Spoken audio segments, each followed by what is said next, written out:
Good afternoon.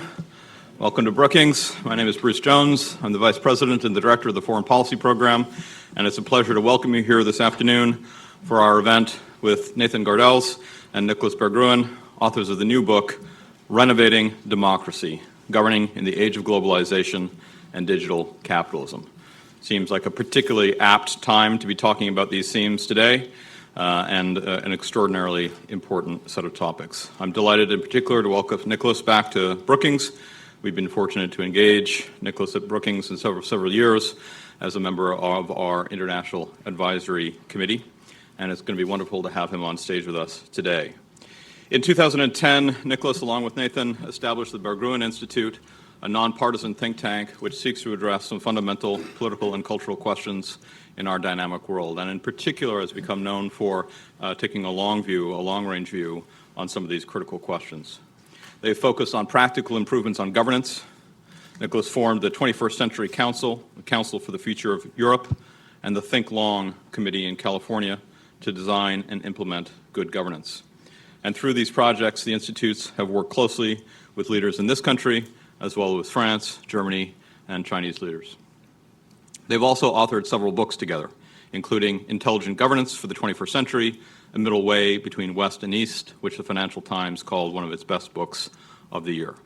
And we're partnering with the Berggruen Institute on a very important Track 2 dialogue with the Chinese on the implications of artificial intelligence for national security, so I'm delighted to have that partnership.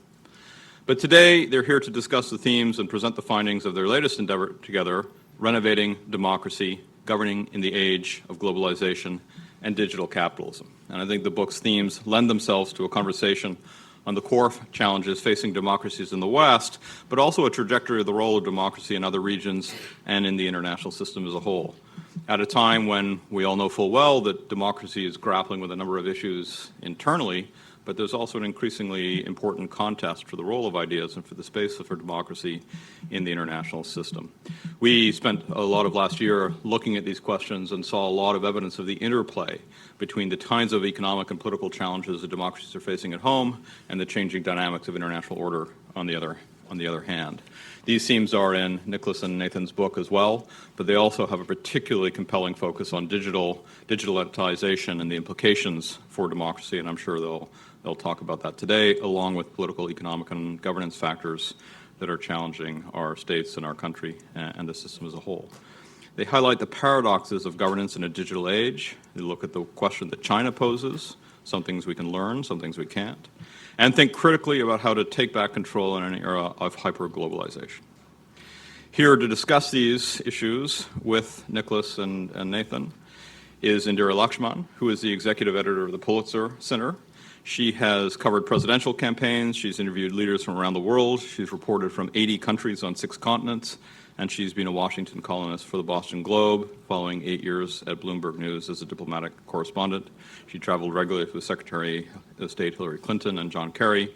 She knows the foreign policy world inside, outwards, and backwards, but much more beyond, and has been a great partner to Brookings in a number of our events, and we're delighted to have her back.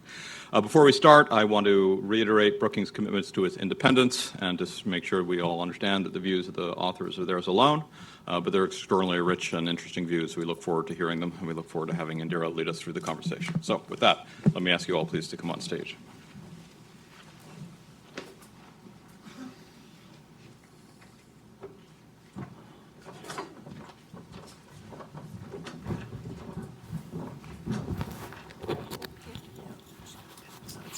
Yep.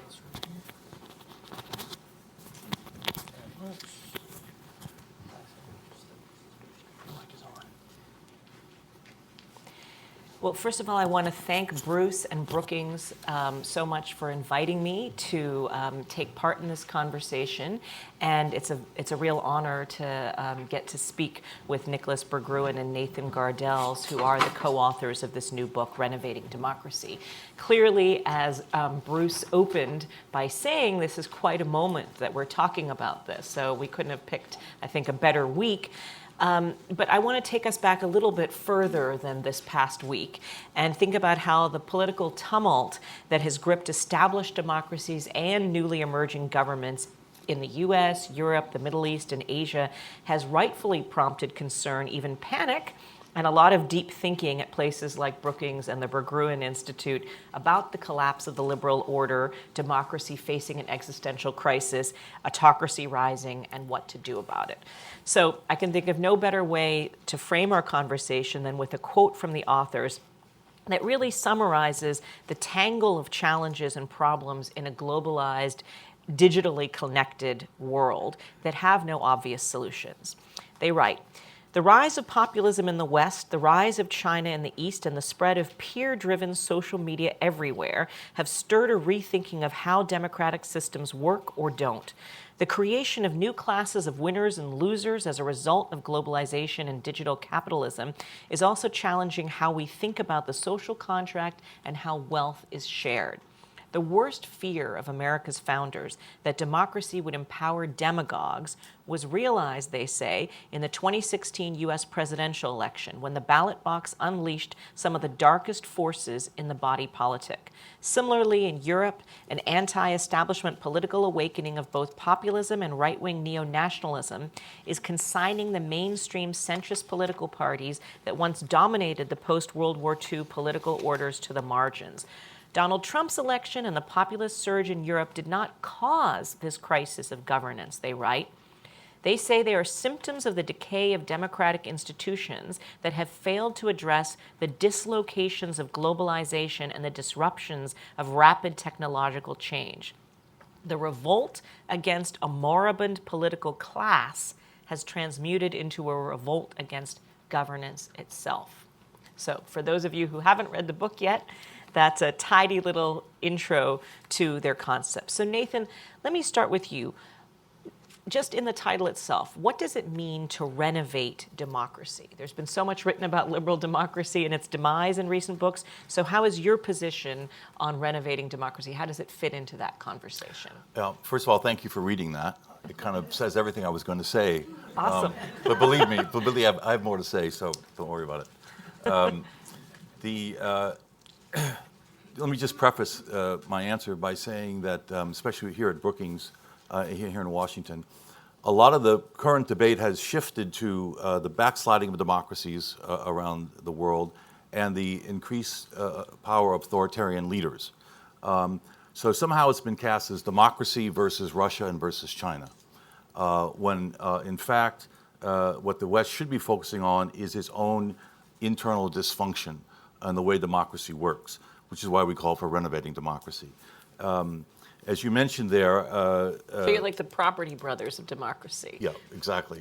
So as you mentioned there, we don't see Trump and the populists in Europe and in Brazil now as the cause of the crisis, but as a symptom of the crisis of a moribund political class that didn't respond to the needs and interests of the average voter. And so when that happens, when the elite is unresponsive in systems legitimated by popular sovereignty, demagogues ride the rage to power as fashioning themselves as tribunes of the people and end up destroying the institutions that we all value in terms of checks and balances on power. So there's this breach that has emerged between the institutions of self-government and the public. So how do we mend that breach is the focus of the book. When we say renovation, what we mean is that we want to, it's like when you're renovating a house. You want to keep the foundation, you want to keep the load-bearing walls, but you want to update the systems to fit the current reality.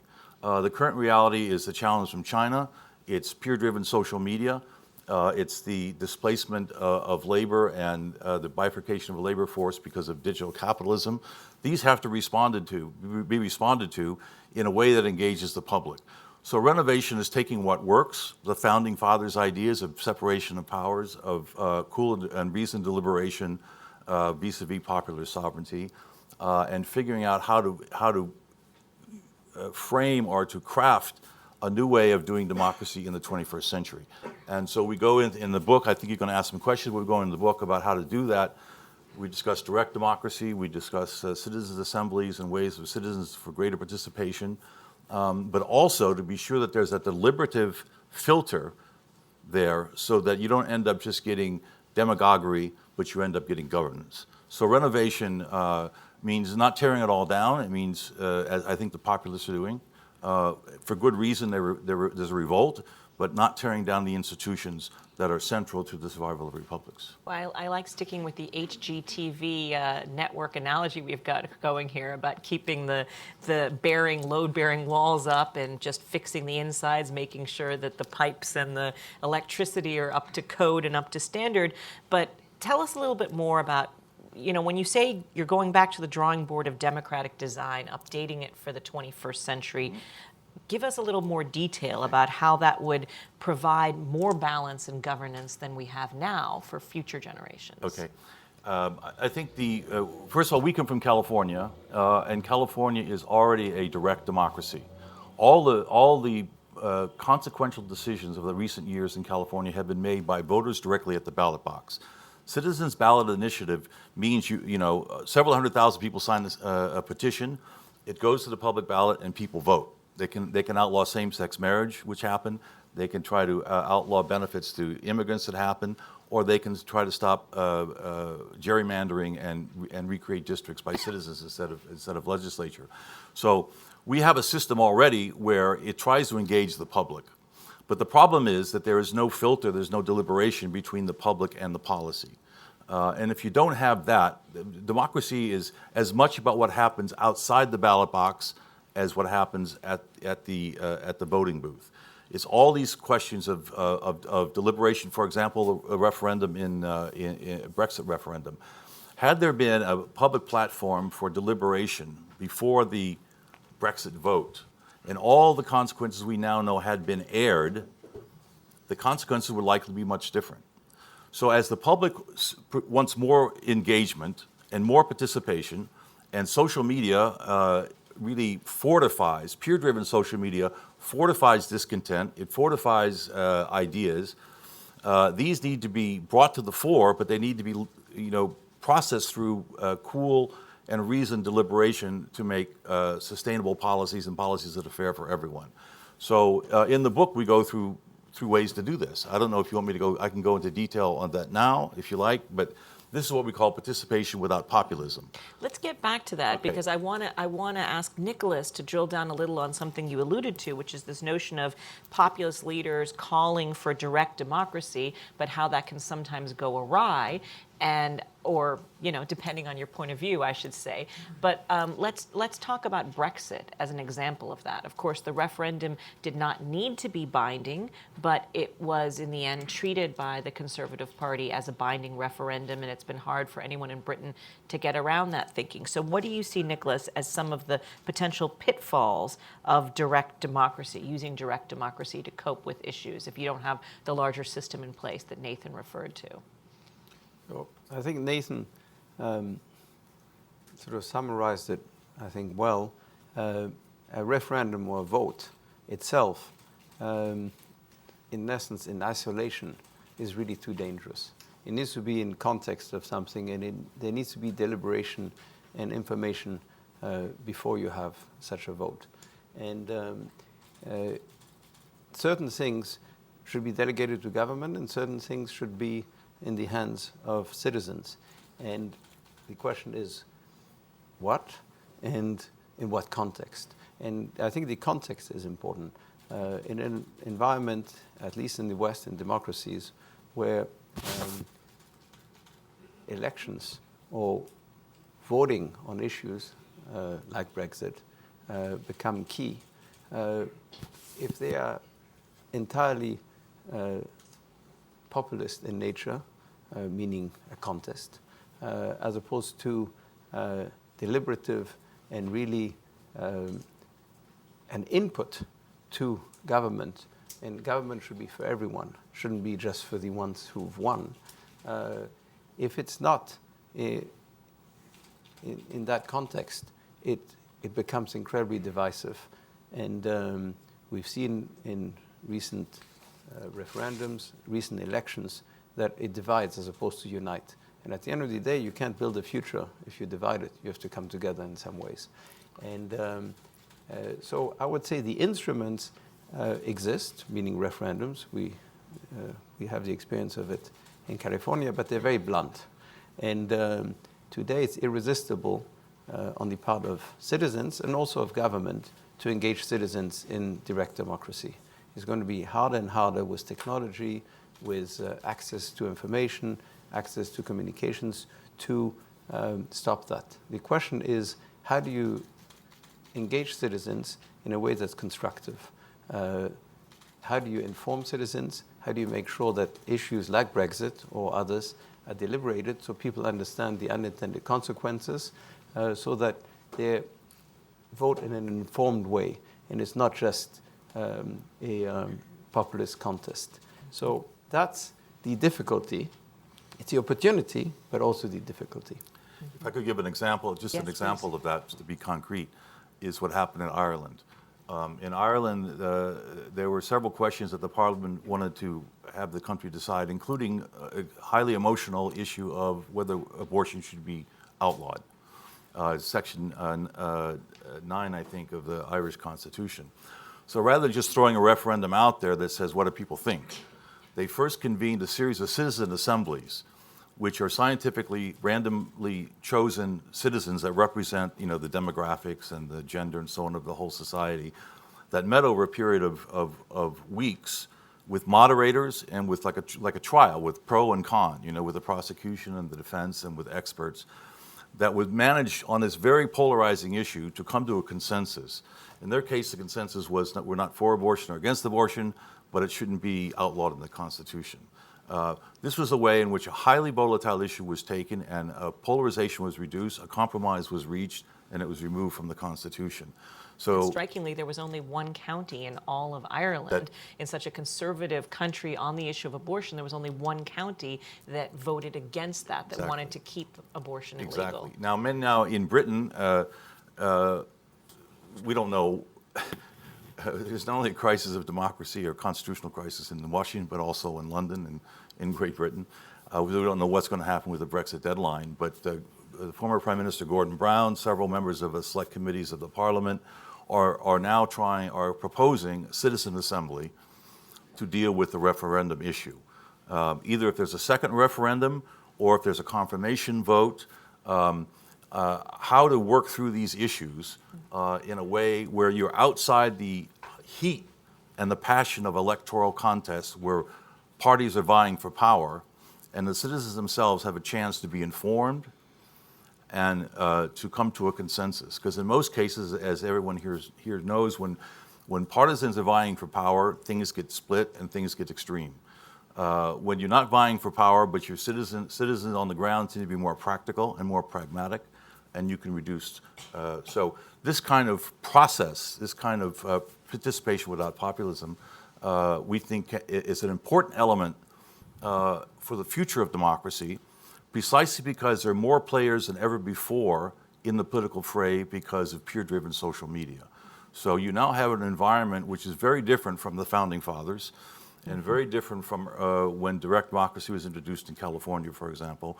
So one of the updates, one of the renovations, is to renovate institutions so they can deal with this new reality of the digital age. I love your notion of engagement, getting citizens to talk about, because I think your argument could be easily misunderstood by some people as being an elitist argument. The people there shouldn't be direct democracy because people are uninformed and they're going to make bad decisions. But that's not actually what you're saying.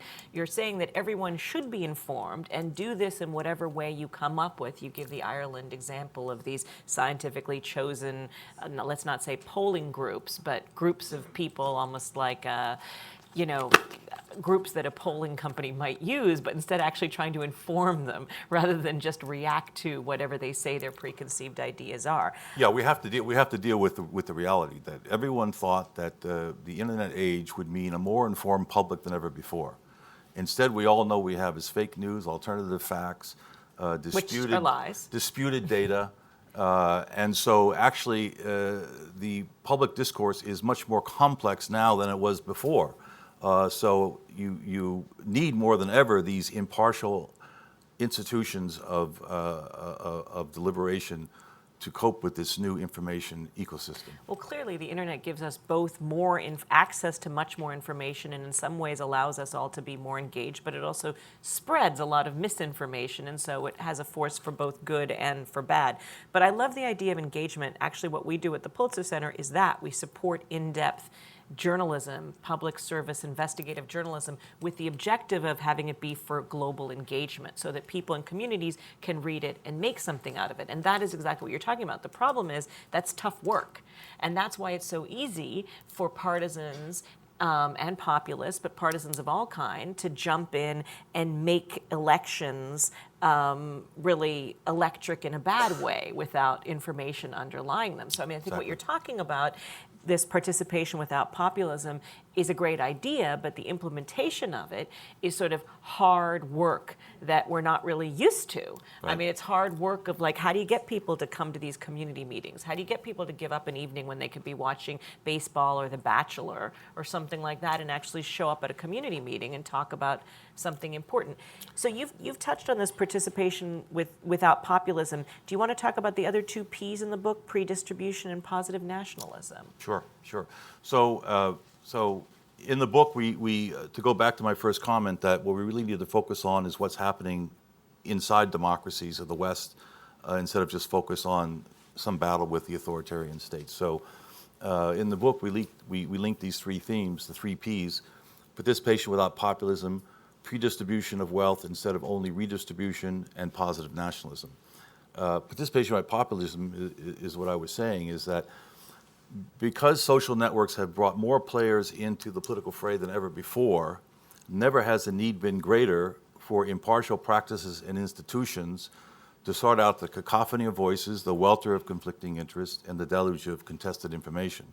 To mend this breach I talked about before between the institutions of self-government and the public, we call for more citizen engagement, participation without populism, which means that we, as we've discussed, integrating instead of battling it, and looking to the old ways of just representative democracy, we need to integrate social networks and more direct democracy into the system with these new mediating institutions that complement representative government. They don't replace representative government, they complement it. And just a comment there as well is that it's not as if everyone's going to give up watching the TV shows you mentioned and study the issues and go to the ballot box. That's why you need these kind of indicative assemblies of citizens that can be informed on behalf of the public and be able to inform the rest of the public in turn about these various issues, which does not happen in elections by and large. The second P is pre-distribution. The innovations of digital capitalism are steadily disruptive and increasingly separating employment and income from productivity growth and wealth creation. So a social contract that responds to that dynamic must protect workers instead of jobs, for example, with universal benefits portable among workplaces, and foster an ownership share by all in the wealth generated by the robots that are displacing gainful employment. The aim is to enhance the skills and assets of the less well-off in the first place, pre-distribution, instead of only distributing the wealth of others after the fact. We call that universal basic capital. The idea is not just to break up concentration at the top, but to build wealth from below. In the digital age, the best way to fight inequality is to spread the equity around. Positive nationalism. And these all fit together because you can't separate the rupture of democracy, which was caused by these other issues. So they all fit together. So the third P is positive nationalism. In order to harness globalization, we argue for dialing back one-size-fits-all hyperglobalization by allowing for post-industrial policies that build national economies, while embracing the values of an inclusive society instead of nationalistic incantation, but understanding that open societies require defined borders if the social contract is going to be binding. Positive nationalism is not the antithesis of global cooperation, it's the precondition for it. Mm-hmm. Now, within that, we also deal with China. So if you want to ask Yeah, about let's come China back later, to I'll that. hold off on that one. Let's come back to Yeah. that. Nicolas, I actually want to drill down with you on this part about pre-distribution. We've had a lot of discussion in the U.S. campaign now for 2020, certainly among the Democrats, about this question of universal basic income. And I know that you're a proponent of universal basic capital as opposed to universal basic income. So tell us, what is the difference in your mind, and why would universal basic capital make this whole, the 3 Ps in your idea of renovating democracy, work? So the idea of pre-distribution, we think, is Rather than redistribution, obviously. That's right. So it's quite fundamental in the sense that it changes the psychology and it puts people in the same boat as opposed to on opposing sides. Redistribution is a way to take from the haves and redistribute to the ones who have less.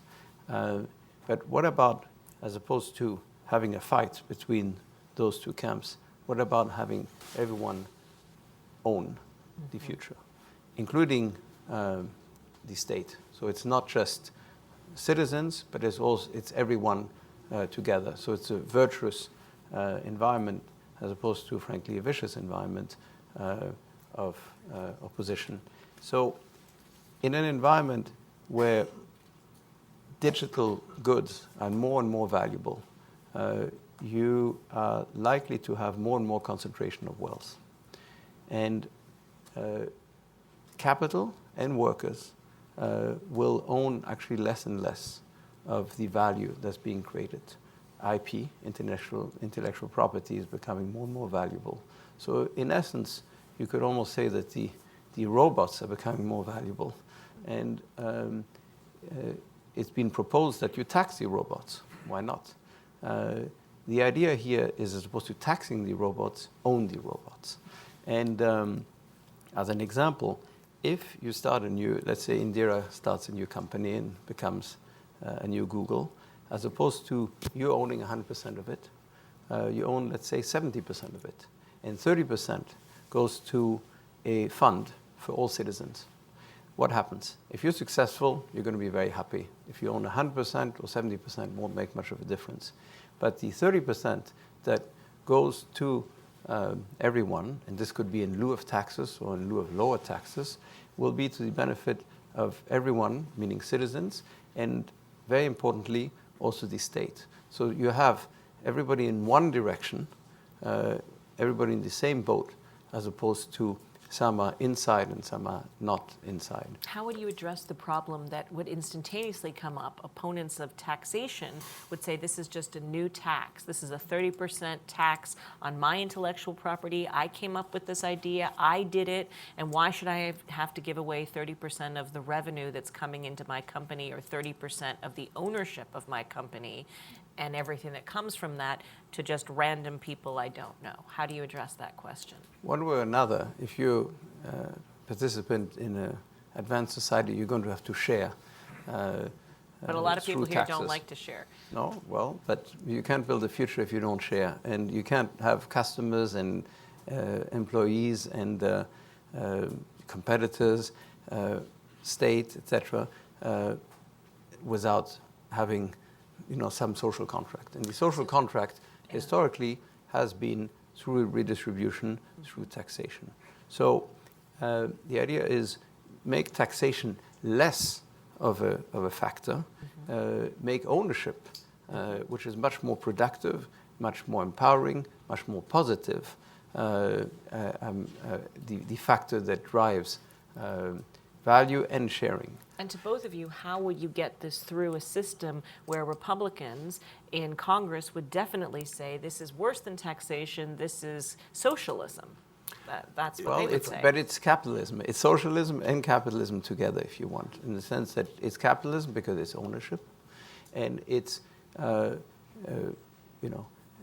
ownership, which is obviously capitalist, but it's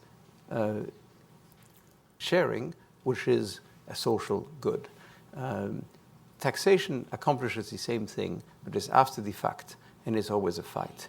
Here, you in you're together as opposed to one against the other. This is this idea of predistribution, of owning the robots instead of taxing the robots, is a continuum. Depending on, as you suggest, depending on the political environment, the legal structure of a given place, whether you're California or you're in Europe or you're national in the U.S., it could mean. Remember, the main here's the main concept. If people here are familiar with the Piketty book on inequality, the main problem is those who get return on capital and those who live off of their labor. So what you want to fix is more people getting return on capital. So this can be through conventional means, through mutual funds in which everyone invests, or like the California Public Employees Retirement System covers the public employees. If it covered everyone would get a share of the investments being made in all these companies. That's not a confiscatory or a tax way, it's an investment way. So that's one possibility. Another possibility is what they call platform cooperatives. So instead of Uber or Lyft owning the ride sharing in your neighborhood, if the neighborhood all owned a piece of the ride sharing service, and through blockchain we're all paid the way Uber or Lyft are paid, that's another way, platform cooperative. There's a company in Massachusetts, to take one example, on the medical innovations. If you share your medical data with them, you get a piece of any royalty that comes from a pharmaceutical invention. So there are various ways. The point is to get a return on capital to ordinary people instead of just them on labor, just making a living on labor. So there are various ways you can do this, from what Nicolas has said, to mutual funds, to platform cooperatives. In California, our governor's called for a data dividend, that everyone should get a share of the value of the data which is used by the big data companies. How do you do that? We're working on that in California. In terms of taxation, for example, you raised, I mean, there are various ways you could deal with this. So, for example, one proposal now that's being discussed in California is as a condition of registering your startup in California, you would have to transfer 5%, 10%, whatever, between 5 to 10% of your equity to a sovereign wealth fund for the benefit of the whole state. In lieu of that, you would get a tax break. So the idea there is you're not taking an existing company that's worth a lot and taking things that they've created. You're going there at the outset to capture some of the potential growth of that company in lieu of a tax break for them, which could grow enormously over the years. So had that happened with Google 15 years ago, whenever Google was founded, a state sovereign wealth fund that could be used for public higher education or to pay dividends to citizens would be in the hundreds of millions, high hundreds of millions of dollars. So there are various ways you can do it. Let me ask you specifically about California, because you talk in the book about states having been laboratories for democracy, and you say the same is true now, not just historically, and you've done some work in California to explore and to test your recommendations. So tell us what you found and what you've learned.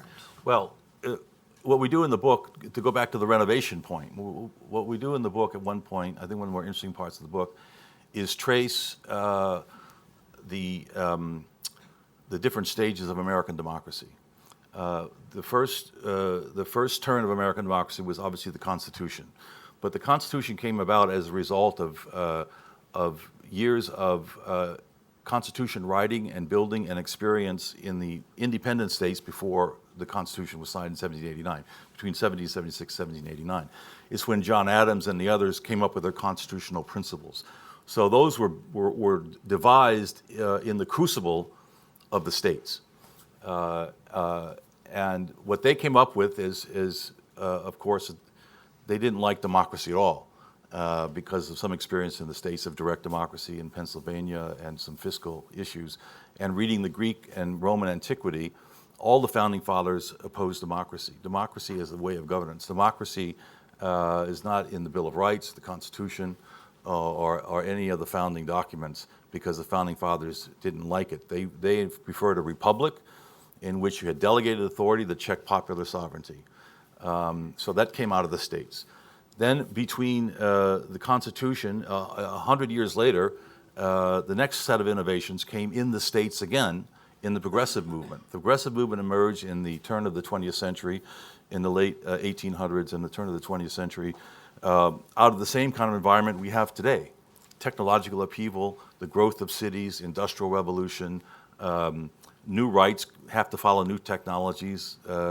There were concerns about labor rights, about working hours, about the abuse of the big trusts on farmers and the railroad companies and the banks. So what emerged out of the progressive movement was this idea of direct democracy. If the legislature and the representative democracy was captured by all these special interests, the way to deal with it in the progressive movement was to introduce direct democracy, which we borrowed from Switzerland, which is let the people make the laws. If your representatives are not doing the job, and they're doing it badly in any case, why not give the power to the people? And there was also a case made in those days for a greater information environment, because mass newspapers were born for the first time. So direct democracy was introduced in that period in many states. Today there are 27 states, including, well, not including, but this District of Columbia is not a state, but have various forms of direct democracy that came out of the progressive movement. But what also came out of the progressive movement was the idea of smart government. Instead of cronies running cities, they got the idea, let's have city managers. Let's have people who know what they're doing to manage the cities. In Wisconsin, they called the Wisconsin idea, La Follette was the governor there, a big progressive leader, called on the university to write the labor laws, the antitrust laws, and so on. So it was a marriage of direct democracy and smart government. Because the idea was professionals and experts can bring less partisanship and more information to the process. So those were the first two turns of American democracy. And what we argue in the book is we're in the third turn of American democracy for all the reasons we've just discussed. The advent of peer-driven social media, another technological period of upheaval, and this period we should combine the experiences of both of the previous ones, which is the deliberative emphasis of the Founding Fathers, that you just don't give popular sovereignty free rein, give people a voice through direct democracy, but also smart government and also new deliberative institutions, as we've been discussing, that go along with a direct democracy. So this is happening in the states as well, and the innovation will come from the states. In California, we're doing a lot of this. If you want, we can go into some detail on that, but it won't emerge out of Washington. It won't emerge out of the partisan gridlock in Washington. All these changes, as in the progressive era, will come from the states first. In those days, all the things we have now, antitrust laws, labor laws, even a direct election of the Senate, women's suffrage, they all came out of the states in the progressive as the era. crucible. So just give us an example of, with this new crucible you're looking at, you're using California as your laboratory. So what specifically, give us one or two examples in California that you think could now be applied at a national level? Well, I'm not sure about like everyone in this room, I almost throw my hands up at the national level. I can tell you what we're doing in California. How it filters up is it's key, though. Well, yeah. We're going to use them as laboratories. Well, I think, okay, well, I'll talk about digital rights in California, and that's how it'll filter Okay. up. But let me just talk about the deliberation aspect. As I mentioned earlier, California is, I'll talk about direct democracy, and I'll talk about digital rights and how the digital rights can affect the national. So, and they're all kind of interlinked. So, as I mentioned before, California is already a direct democracy. Yes, we have a governor. Yes, we have a legislature. But all the consequential decisions, taxes, budget, environment, were made by the public at the ballot box. And that can be for good and for ill, as I mentioned. It has resulted in getting rid of gerrymandering because citizens can now draw the districts, but also resulted in no benefits for immigrants thrown out by the courts and no same-sex marriage. So the point is we had a direct democracy system and initiative where people could just sign petitions that becomes law. We introduced and in that case, when you it's called a ballot proposition. When it's qualified because of the number of signatures, it goes to the ballot. And before 2014, you could not change a comma, a semicolon, or anything once it was qualified. We passed a law with Governor Brown in 2014 that allowed the legislature to negotiate with the sponsors once 25% of qualifying signatures were gathered. This is the second reading idea, so that they can identify problems, unintended consequences and negotiate with the sponsors in order to make more sound legislation. So this worked since 2014, so in the past 3 or 4 years, in producing the first the landmark minimum wage law and the first Digital Privacy Act in the country. So that's only part of the puzzle, is to have the citizen initiative negotiated or have a second reading by the legislature. The other part of the puzzle we're still working on, which is to have a citizens reading of the ballot initiatives, because there's no citizen deliberation on the ballot initiative. And this leads to the digital rights thing. So the problem you have now is, actually it's Uber and Lyft, a better example. So through this process, we got the first Digital Rights Privacy Act, and that's now affecting the national legislation, just the way the progressive legislation on labor filtered up to the national level. The national level, what the big tech companies trying to do is they're trying to pass a federal law, privacy law, which is weaker than the California one. So it's filtering up, but there's a battle. But let me tell you why citizen deliberation is necessary, and this will also affect national policy on, say, Uber and Lyft. If people have been following it, maybe we just had a legislative battle over whether contractors for Uber and Lyft should be workers and considered employees, or whether they should be contractors. So there was negotiation going on between. And what it affects, of course, is their ability to get sick time, yeah. Health benefits, all sorts of things that workers take for granted. So this bill was called Assembly Bill 5, and basically it made everyone who's a contractor, if they're considered to be part of the main activity of the company, an employee, and have every right that everyone else has an employee, benefits and so on.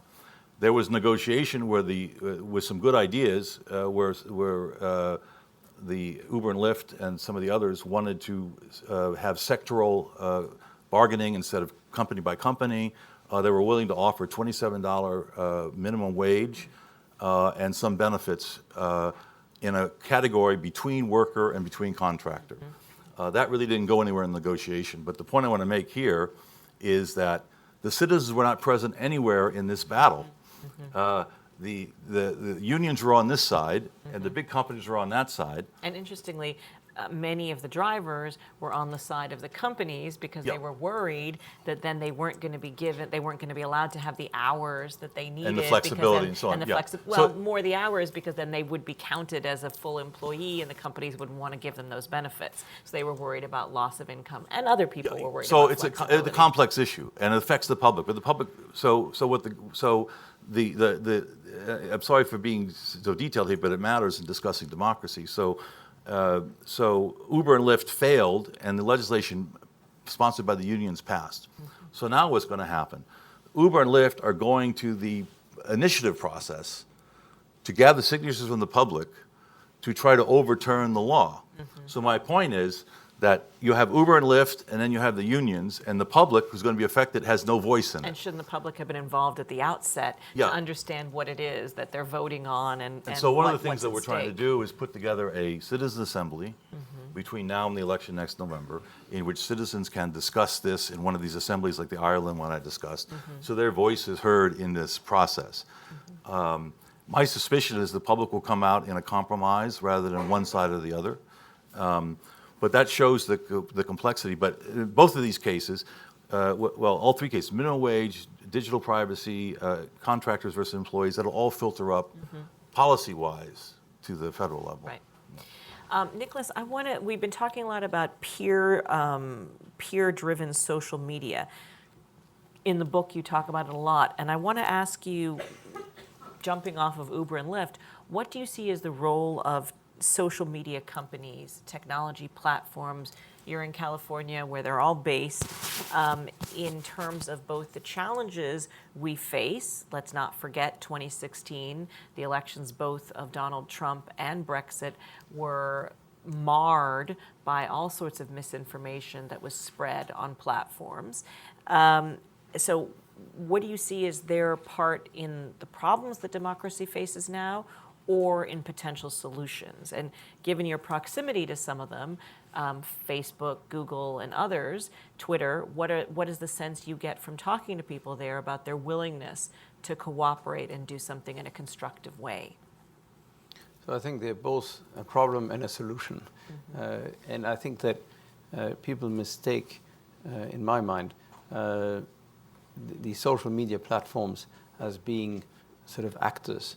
In truth, they're enablers, but they're very powerful enablers to the point where I think they've disintermediated traditional actors, meaning traditional media. Today is incredibly weak, at least in terms of influencing the general population. Political parties are much weaker. Traditional political parties are much weaker. So the social media has disintermediated these traditional actors. But there has been no replacement. And the question is, what is a replacement? Because you need deliberation, you need, at the end, an editor. And the question is, who's the editor? And the social media platforms cannot be the editors. They've been reluctant to play that role, even though in reality they are media, but they are platforms as opposed to the producers of media. The algorithms rank and help filter information or ideas in a certain way, no question. But at the end of the day, should they decide? Who decides what the filter should look like? And one way or another, you need sort of a new solution, which probably won't come from the media companies themselves, the platforms themselves, the traditional media companies, or the political parties. So you need a new set of actors.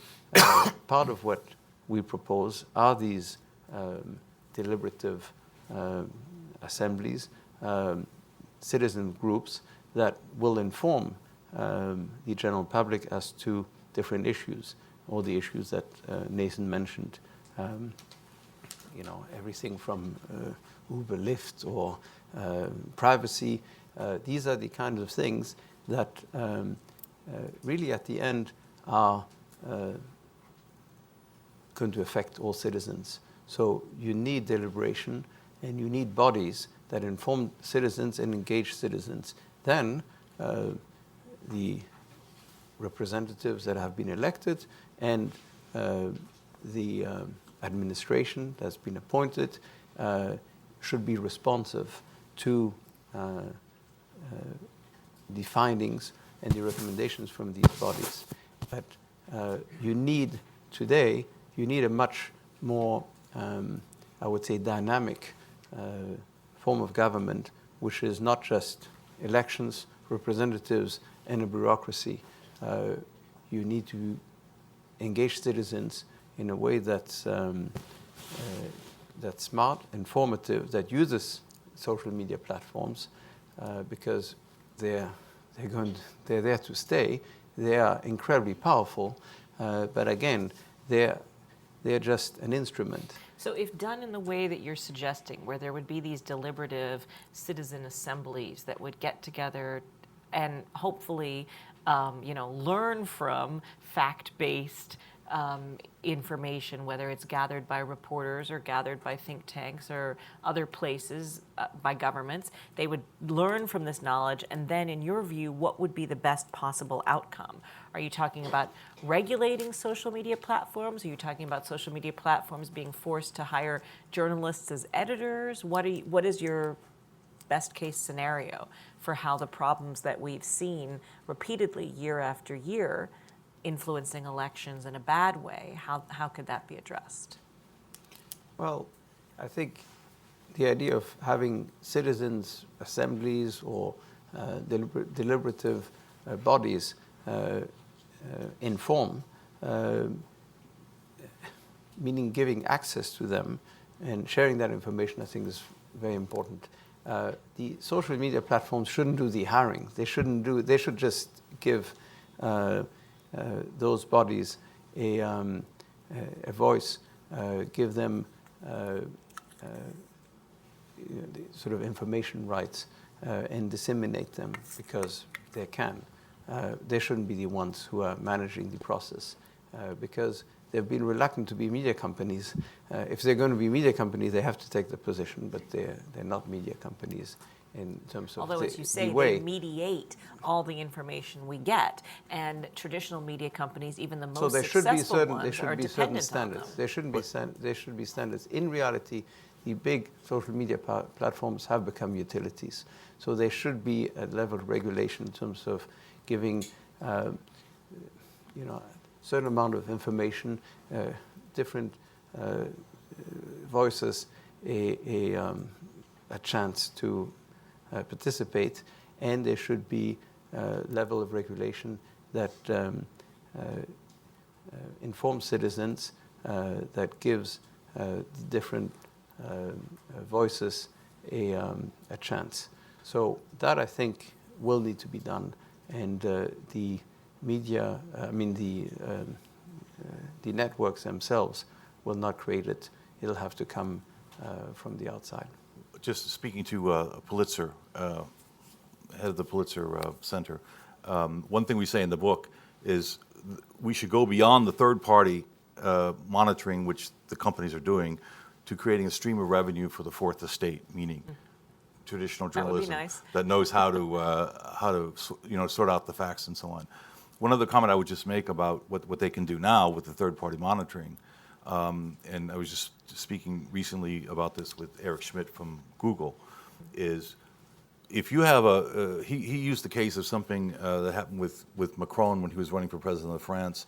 Some little outfit in Oregon said he was engaged in a financial fraud in some time in the past. It was a completely invented piece of information. They could see false. Just to be clear. But it was, and in France, you can't have TV or mainstream media doing any campaigning. I think it's 48 hours before the election. So, but this was going all over social media. So the third-party monitors can see what's happening. They can see this, 20 people looking at it here. Then it goes to 100 people. Then it hits a amplifier, including bots, that just explodes.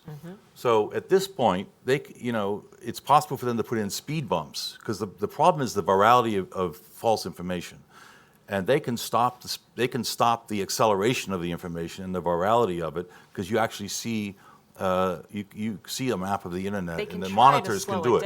They can slow it down because the problem is the spread of the information. It's like we use an analogy in the book about seat belts, not unsafe at any speed. We didn't outlaw cars. We made sure everyone wore a seatbelt. So this is the same kind of thing. But ultimately, I think, as we say, the stream of revenue should go to the fourth estate, which the social media companies are destroying. Well, the example you give of the French election of Macron is a good one in the sense that there was an outfit called Crosscheck, which is a fact-checking media organization that was working incredibly hard in the lead up to the French elections to make sure that what happened in the US and in the UK with Brexit didn't happen in France and then later in Germany. So there were lessons learned. They were able to apply them in France and in Germany. I'm not sure whether with the scale of the elections we have, you say they can stop the spread of viral false info. They can't really stop it. They can create, as you say, some speed bumps or maybe something akin to seat belts, but they don't stop. They're not removing content. No. First of all, there's the question of they say they don't want to remove content, but there's the other question of they can't physically remove content, false content, as quickly as it's being created. So, there are a lot of questions around that. Before we turn to questions, since it's the 70th anniversary today of the Chinese Communist Party, I want to ask you guys about China. Is there anything that China is obviously widely viewed as a strategic competitor. Do you argue that the U.S. must find ways to partner with China to harness globalization? But I want to ask you, how do you do that in light of issues like what's happening in Hong Kong right now? with the crackdown on protesters who want greater democracy under the one country, two systems promise in 1997, which they feel is being violated? What about the internment of Uyghurs, of Muslim men in mass camps? So how do we square those two things? A lot of things that China does that are not in keeping with democracy and democratic systems, and yet wanting or needing to partner with them on things like climate change and other global problems. What's your solution? I think, if you think about the last 50 years or 70 years, we've had, in essence, a unipolar world led by the US. And when I say led by the US, in terms of culture, capitalism has conquered the world, and it looked like the political system, meaning democracy, was going to conquer the world. It actually hasn't happened. The big exception is obviously China. And China is capitalist in nature, but politically and culturally very different than we are. But China has been very successful and is a major power today, not just economically, but because of its size, because of its cohesion and culture. It's a real place, and one that, if we want a world that's going to function and address major issues like climate, security, health, trade, is a place that we need to engage with. So saying, well, China doesn't fit our principles, therefore we can't engage, or they've got to change, is not a constructive solution.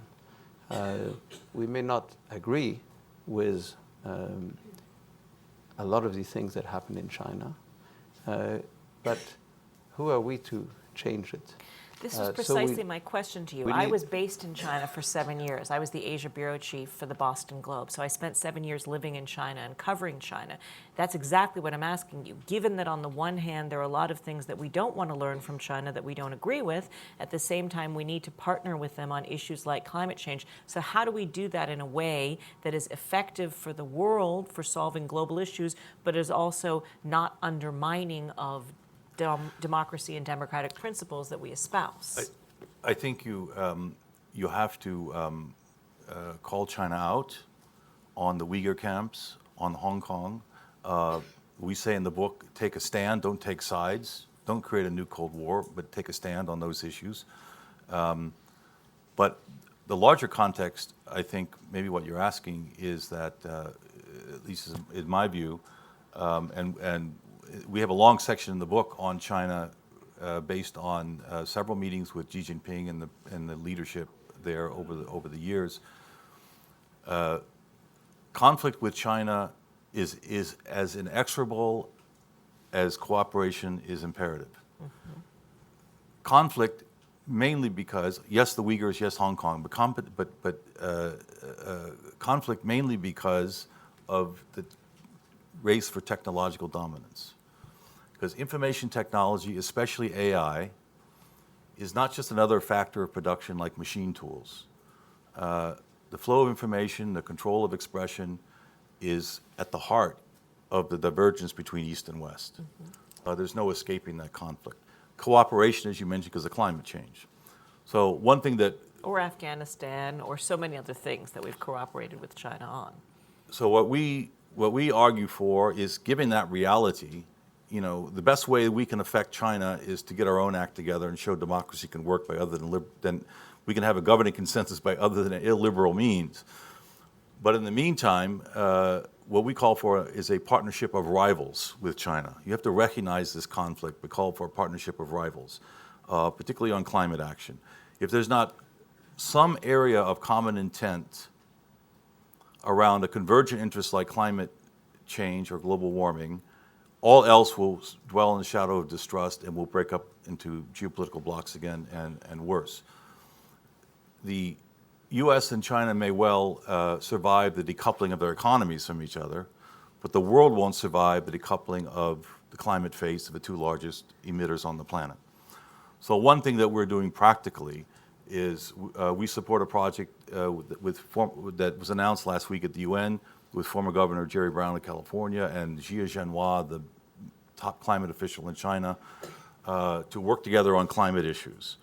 In particular, to integrate the cap and trade markets that set a price on carbon. China's cap and trade system is modeled in California. There's a system also in Europe.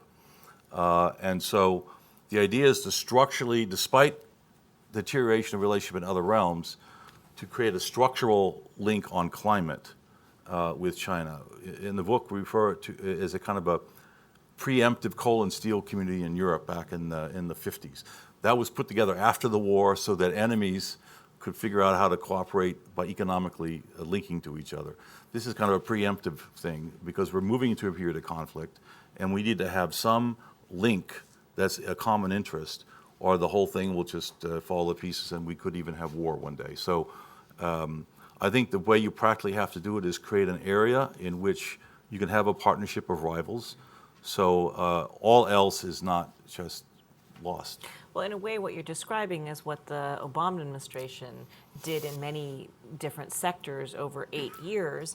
I mean, China was obviously crucial to the passage of the JCPOA, the Iran deal. Right. Had China and Russia not been on board, that deal would not have happened. It's obviously Correct. now been, the U.S. participation in it has been eliminated by the Trump administration. Yeah. And also, as you say, with the Paris Climate Accord, there was a lot of, it was described certainly as arm twisting Right. by those who were involved Right. in getting China and India and others to come on board and Right. abide by the climate agreement, which we've now pulled out of. Yeah. So I guess I'm wondering what would be different. The problem we have in this system is you can have a government for 8 years that is cooperating with China on global issues, while at the same time having real differences over other issues, and then you can have a change of party, a change of president that then says, well, I'm going to pull out of those multilateral deals and I don't want to cooperate with China, and by the way, you're a currency manipulator, I'm going to start a trade war. So, how does this translate into what's actually happening in the White Well, I guess House? my point about the carbon markets is, Obama was right to do what he was doing, but these were specific agreements. If you structurally link the carbon markets, you structurally link the economy of decarbonization together, it's hard to break the links once you go down the road, especially if you get Europe involved. Europe also has a cap and trade system. So I think the best way is to find a structural link around a convergent interest. And then, like I said, the West has to take a stand on all these things, Hong Kong and the Uyghur camps and so on, but should not have the illusion, I should say, that China is going to change its behavior. In fact, it can have the opposite effect. It kind of fortifies China's sense of being under siege and of the fear they have of color revolution and regime change. And I remember during the Obama administration, there was the first set of protests in Hong Kong. Xi Jinping also said to Obama, you guys are fomenting this. And Obama says, we're not fomenting it. It's people who want democracy. We're not doing it. But the Chinese leaders believe that even if there's not a specific policy of regime change and trying to get rid of the party, that it's an expectation of the West that China will fail. Bill Clinton even said, China's on the wrong side of history. So pressing China has to be done, but no one should have the expectation that Chinese leaders are going to change because of outside pressure. I think the pressure is going to change China are internal. I think we try to explain in the book is the reason China has been successful so far is it's not just repression; it's also responsive to its public. In fact, we quote John Keane, an Australian scholar, saying that the Chinese Party, the Communist Party, is so afraid of democracy that they end up acting like elected officials by responding to people's concerns so that they can maintain their legitimacy. So the internal dynamics are going to force the party. If the balance changes and there's more repression than there is responsiveness, then I think the party's in trouble. But for now, it looks like it's going to go on for a long time, and it's not going to be changed by by Western pressure. So that's why I think this areas of convergent interest are critical to not letting everything just get out of hand. Well, there is a great 10-part series on China today and exactly the issues that you're talking about, ongoing on PBS NewsHour that we're partners on that. So I encourage everyone who wants to dig deeper on China. I think it might be episode 6 tonight, but it's really good journalism detailing exactly the issues you're talking about. I want to open it up to everyone here so we can get some questions in, and I think there's some microphones coming down. I saw this lady's arm first. If you could kindly identify yourself, tell us who you are and what organization you may be with, and keep your questions succinct as a question, not a statement. Thank you. Thank you much. Thank you so much for this remarkable presentations. Can you I speak into the bought mic, book please, and so we can hear you? Can't wait to read it. So my name's Anita Parlow. I was with the Harvard MIT Arctic Fisheries Project. I was in China actually 3 months ago on China Arctic stuff, and I've been working with a project with the Wilson Center and recently up in Alaska with Sabunga, Port of Nome, and reindeer herders. My question, you're talking about social contract and revising it, rethinking it is obviously the crucial question of the day. And it seemed like my takeaway is political parties are weaker from your comments, unions are weaker, governments are weaker, corporates are stronger, and robots are stronger.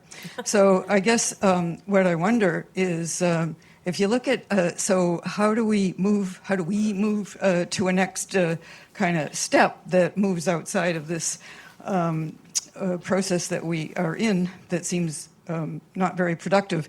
And I look at the Norwegian model. So I believe their constitution says that nobody gets to own natural resources, and they have a sovereign wealth fund. It's right now the largest on earth. It's $1 trillion.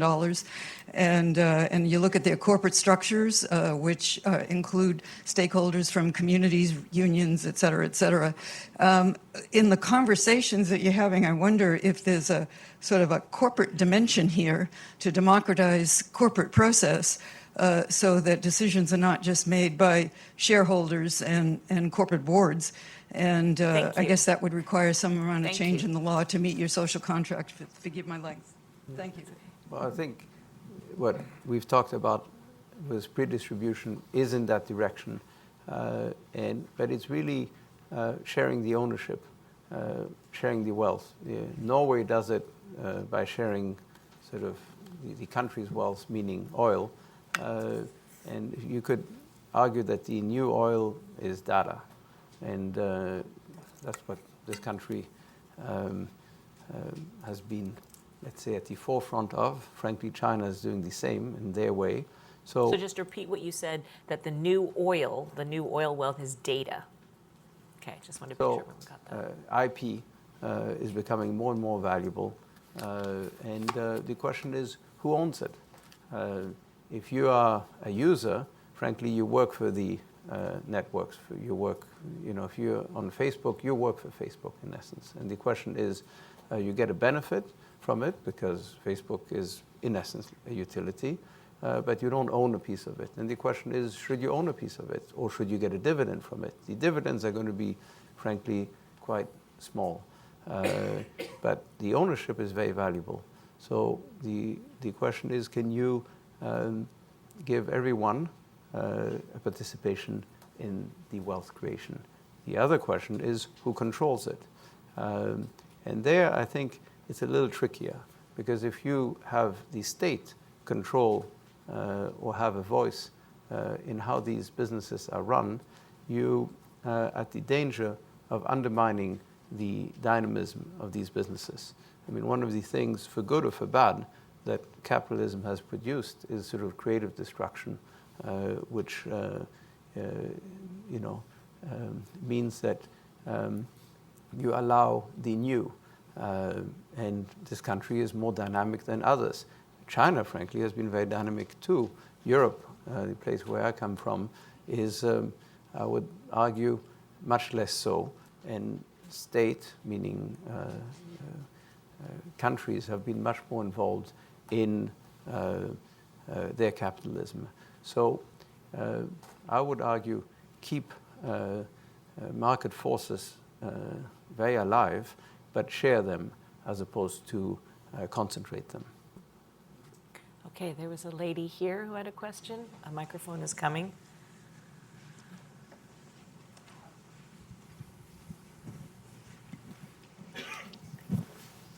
My name is Deirdre Lepin. I've worked on the staff in international development for the United Nations and also as a social investment manager for a major oil company. In my retirement, I'm now working in Southwest Virginia with a group of anthropologists trying to apply deliberative democracy to the process of small towns visioning their futures. This is a very pertinent discussion to our current interest. My question is, you're focusing very much on the citizen and the citizen's action. But one of the things that has become very apparent when we have our focus groups in these small towns is that people will come in and say, the big change we need is to throw out the entire board of supervisors. So the question is, what is the role of leaders? We have a crisis of leadership in the world today, not just a crisis in democracy. What role can leaders play in this process that you are trying to envision yourselves? Good question. Well, if you have good leaders, can you hear me? Is it on? If you have good leaders, obviously that's a good thing. If you have bad leaders, it's a bad thing. I think the main issue, I don't think look, leaders frame the issues for people. They frame a vision in which people can inhabit, and that's important.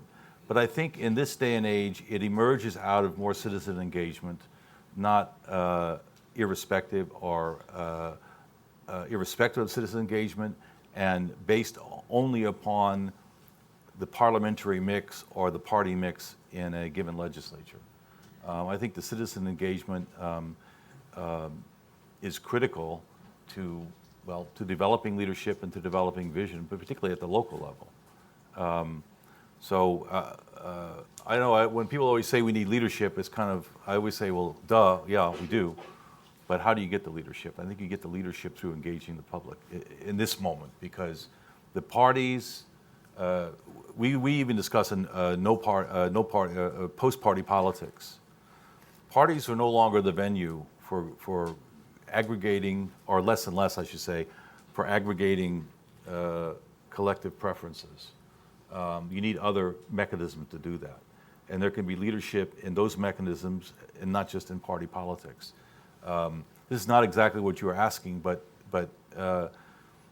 what happens in elections, and we talk about this in the book, we quote one scholar saying, elections create aristocracies.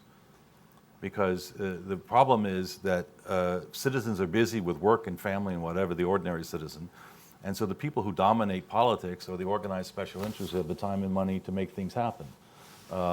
So you can call that leadership, but it's really just people pushing their, like I was mentioned before, with Uber and Lyft on one side, the unions on the other side. So I think the citizen engagement is very critical, kind of to break that effect of the fetish of elections, which are dominated by special interests and parties. So I don't know if that answers your question. I mean, I'd like to add to it. I think what's more important, frankly, at the end is the health of the organism, meaning the body politic. Is it functioning? Is, at the end, government really at the service of citizens? And what has happened, I think, in many democracies and also autocracies is that government is really a political instrument, no longer really at the service of citizens. And, the leadership and elections, I think, unfortunately, have hijacked, especially in democracies, political debate and all the political space. I mean, if you think of it, you had Obama twice, and now you have Trump. So if things were that healthy, would it have, would it have happened? So I think and the debate here, especially spending time in the US, is everything's about, well, who are the candidates for the elections coming up and all that. I think it's too thin.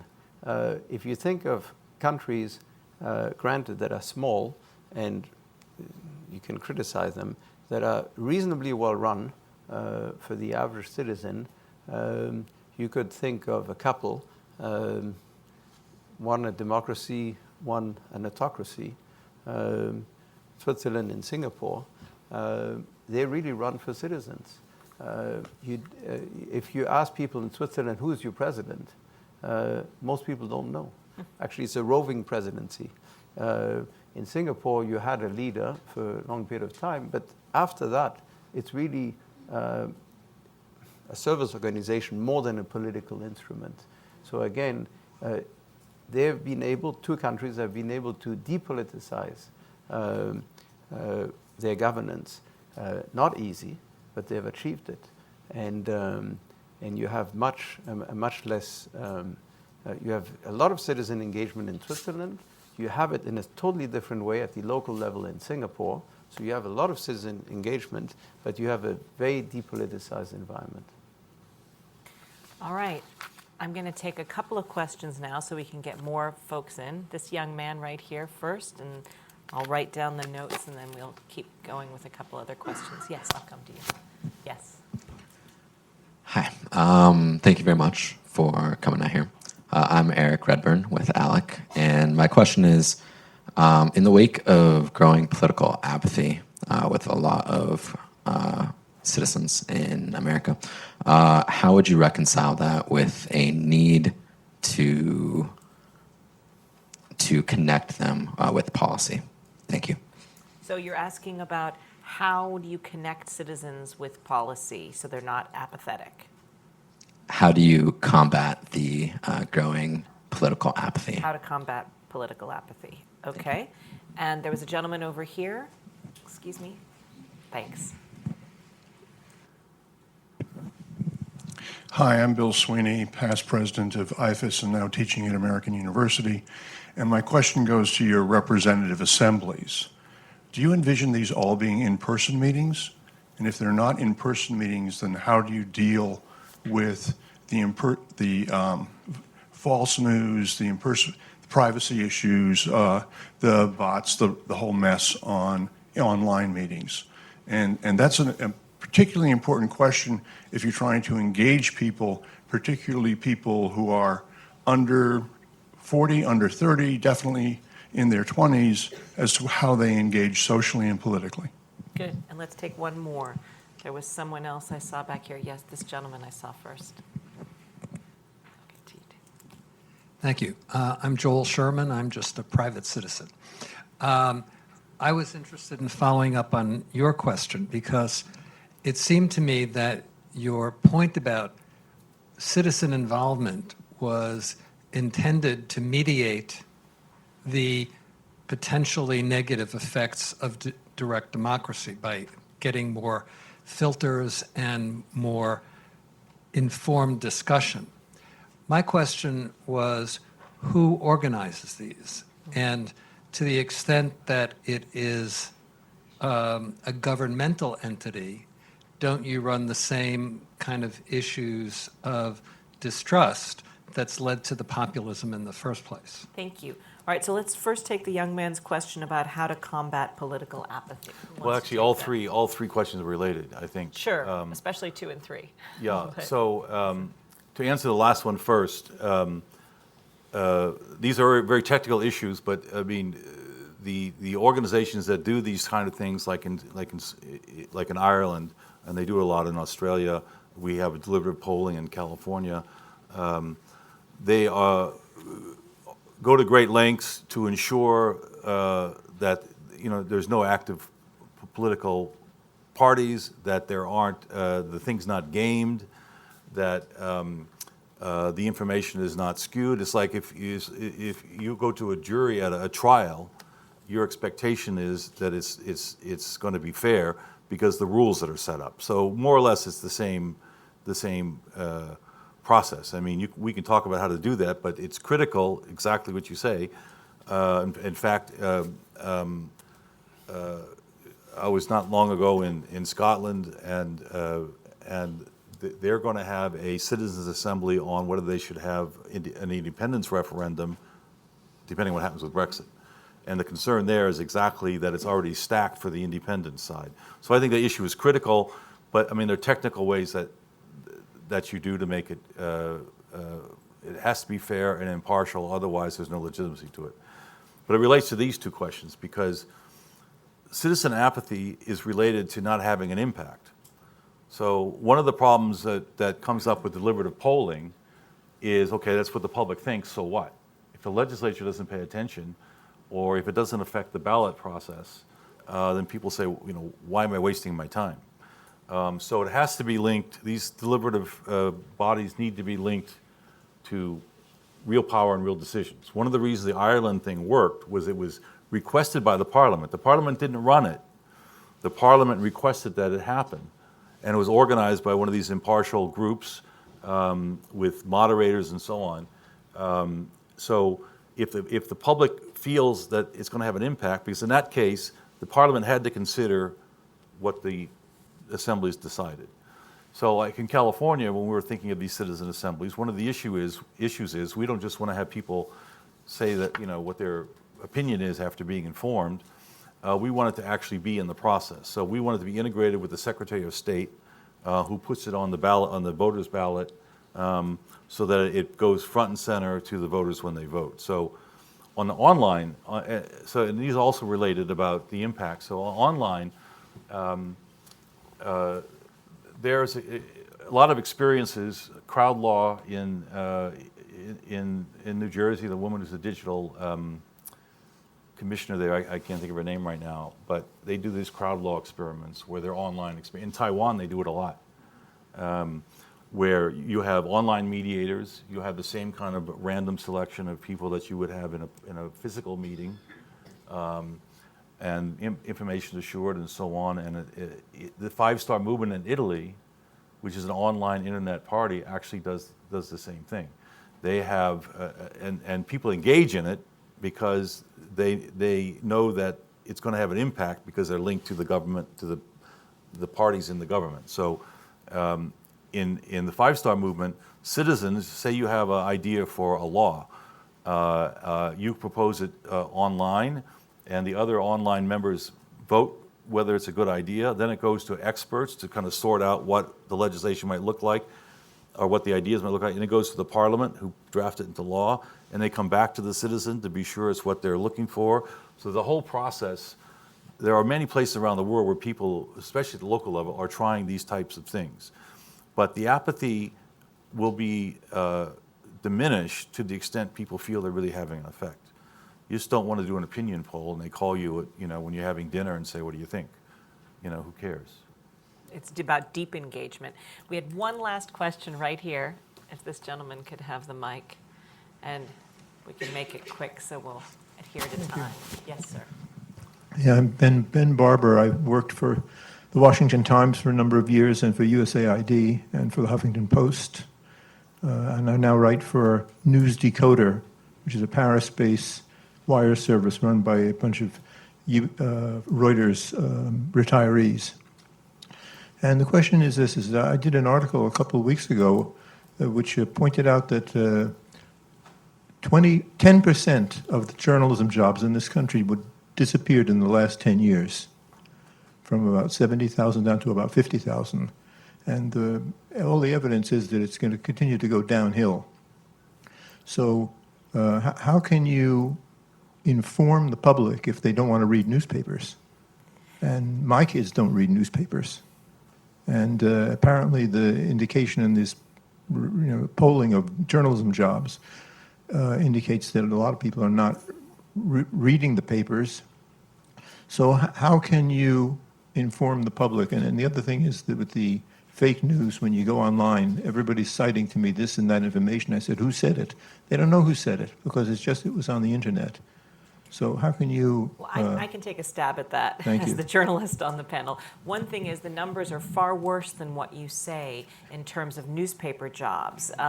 This country has been hemorrhaging more than 1,000 newspaper jobs a month, and there have been more losses in the newspaper industry than in fishing, mining and other heavy industries combined. We hear so much talk about the coal miners and the steel workers and the fishermen. It's terrible that they're losing their jobs, but newspaper people are losing jobs at an even higher rate than those three combined. So, yes, that's a definite problem, but I think all of these issues that we're talking about here are related. So much of it has to do with trust. And with the advent of the internet came the ability of anybody to sit in their basement who hadn't actually been to Afghanistan and write blogs about it as if they were there, either copying other people's stuff or just giving out their opinions, which was not actually the same, as you well know, as a correspondent from Reuters or a newspaper or a legitimate television or a radio station from actually going there and being foreign correspondents. I mean, this is our mission at the Pulitzer Center, is to be able to enable and support financially and editorially as needed serious, in-depth journalism around the world by news organizations who can no longer do it. And sadly, that's not just small papers anymore. That's even massive, successful legacy news organizations need support because they just don't have the money. There are only a couple that are thriving with more subscribers lately. So, I mean, I think that problem goes to, again, I think it's about not only making quality journalism and trying to sort of drown out the bad stuff that's out there. I think we need the help of platforms to shut down and turn off the tap. When stuff is coming out that says it's from the Denver Informer, I'm just making that up, and people think, oh, that's a real news organization, but in fact it's not. It's a fake news mill. But it's getting spread on the internet, all sorts of the stuff that we saw.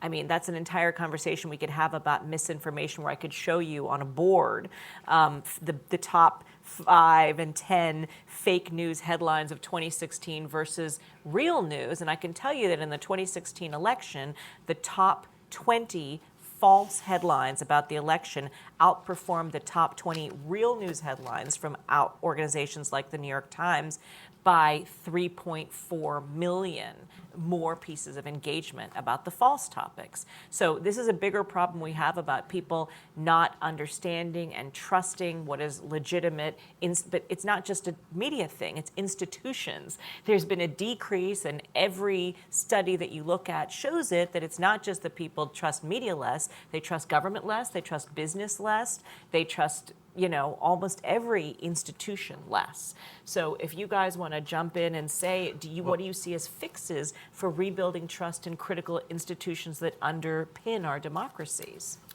I can't say I'm hopeful, but I'll say what my hope is. I think direct democracy is the close cousin of social media, or put it the other way, direct democracy is the political corollary of peer-driven social media. So just as you need deliberation in direct democracy, in filters, you need curation in peer-driven social media. And my hope is, as I said before, I think a stream of revenue from the big tech companies to the fourth estate, the mainstream press, is important. But my hope is that there's a dialectic involved that will emerge organically. At some point, curation will be demanded or so necessary that new forms of authoritative information will have to emerge, because you simply can't have a democratic discourse when either everyone believes lies or thinks everything is an untruth. So I think at some point democracy destroys itself, or democracy has to restore both deliberation and both curation in the media. And I think that will emerge organically. I mean, we have to remember that we're in an early stage of information overload. We've gone from a period of gate-kept information to, more than anybody can handle. So it's not the end of the story.